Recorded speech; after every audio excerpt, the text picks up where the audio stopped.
a une seule photo à la une des journaux. Oui, vous me demandiez comment j'allais, je vais mieux que Carlos Ghosn, puisque c'est lui pas les mêmes qui, soucis. oui, pour une fois, se serait passé de cette exposition médiatique. Il est à la une des journaux accusé de malversation financière. Le patron de Renault-Nissan dans la tourmente, titre Le Figaro. La chute de l'empereur, écrit Le Parisien aujourd'hui en France. L'Humanité parle carrément, je cite, d'une avidité sans foi ni loi pour le PDG soupçonné de fraude fiscale et d'enrichissement personnel.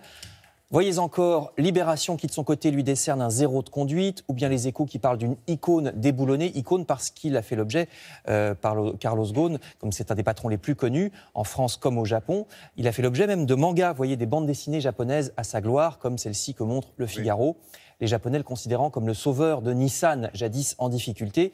Il s'agit en tout cas d'une stupeur, écrit toujours Le Figaro, stupeur et tremblement dans l'automobile, pour reprendre le titre d'un roman célèbre d'Amélie Nothomb qui se déroulait justement au Japon, parce que le groupe Renault-Nissan-Mitsubishi cherche désormais un nouveau patron et certains journaux se demandent si, avec un autre que Carlos Ghosn, cette alliance franco-japonaise reste viable. En effet, l'alliance née en 1999 reposait largement sur l'autorité de Carlos Ghosn, même si la France, tout autant que la partie japonaise du groupe, estime que le fonctionnement de l'Alliance sera en réalité peu affecté, tellement tout le monde est conscient qu'elle fonctionne pour le plus grand bénéfice des deux, Renault comme Nissan s'étant largement remplumés dans ce mariage. Mais ce qui est intéressant dans cette affaire, même si je rappelle que pour l'instant Carlos Ghosn n'est que soupçonné, ce qui est intéressant, c'est qu'elle croise plusieurs autres thèmes qui sont complètement dans l'actualité. D'abord, la question fiscale, qui agite en ce moment les gilets jaunes.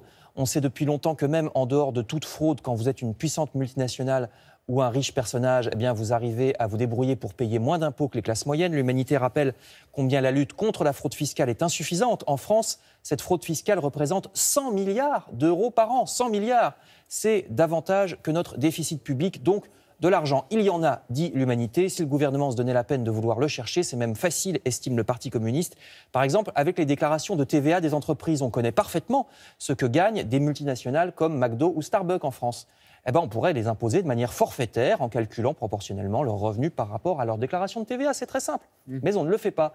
Or, l'Humanité rappelle que généralement, ces multinationales payent moins de 10% d'impôts alors qu'une petite entreprise en paye 30%.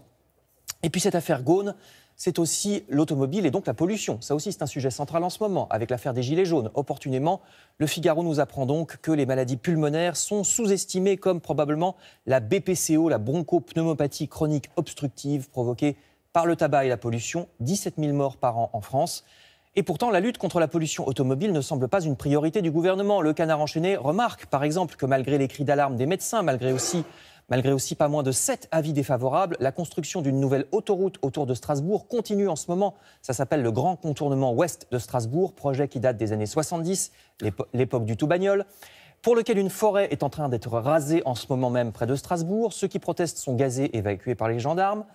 Et à côté de ça, les mesures contre les limitations, contre la voiture, comme celle d'Anne Hidalgo qui ouvre, voyez, des parkings aux portes de Paris pour qu'on se gare sans rentrer dans Paris. Ce genre de mesures semble modeste. Vous lirez ça dans les pages du Parisien. Merci beaucoup, Frédéric.